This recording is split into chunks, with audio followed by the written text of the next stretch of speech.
చివరికి సీఎం రేవంత్ రెడ్డి విదేశీ పర్యటనలను సైతం టార్గెట్ చేసింది.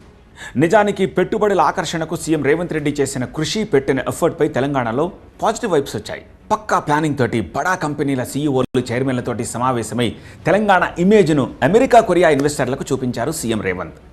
అదే సమయంలో బీఆర్ఎస్ కూడా అర్థవంతమైన ప్రతిపక్ష పాత్ర పోషించింది.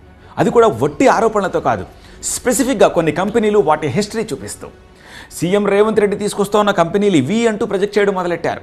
అలా వచ్చిందే Swachh bio company topic. CM Revanth Reddy సోదరుడు యనుమల జగదీశ్వర్ రెడ్డి ఈ కంపెనీకి డైరెక్టర్. ఎక్కడైనా సరే కాన్ఫ్లిక్ట్ ఆఫ్ ఇంట్రెస్ట్ ఉంటుంది.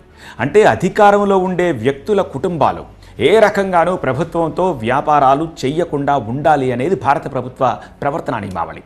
దాన్నే ఉల్లంఘించారంటూ ప్రొజెక్ట్ చేసింది BRS. CM Revanth Reddy America Korea వెళ్ళింది తెలంగాణలో పెట్టుబడులకు కాదు, తన సోదరుల కంపెనీల్లో పెట్టుబడుల కోసమంటూ టార్గెట్ చేసింది. తిరుపతి రెడ్డి, కొండలరెడ్డి, సృజన్ రెడ్డి అంటూ రేవంత్ రెడ్డి ఫ్యామిలీలో ఒక్కొక్కరిని టార్గెట్ చేస్తూ వెళ్లారు. ఇక కేంద్ర ప్రభుత్వ పథకం అమృత్ 2.0లో 8,888 కోట్ల రూపాయలు విలువైన పనులకు సంబంధించిన టెండర్ల కేటాయింపులో అవినీతి జరిగిందన్నారు మాజీ మంత్రి కేటీఆర్. కాంగ్రెస్ అధికారంలోకి వచ్చిన 3 నెలల్లోనే, అంటే ఈ ఏడాది ఫెబ్ మొదటి వారంలోనే ఈ కుంభకోణం జరిగిందన్నారు.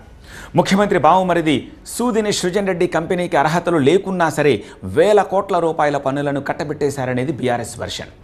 అంతకుముందు దావోస్ పర్యటనలో కోది ఇండియా కంపెనీతోటి తెలంగాణ ప్రభుత్వం చర్చలు జరిపింది.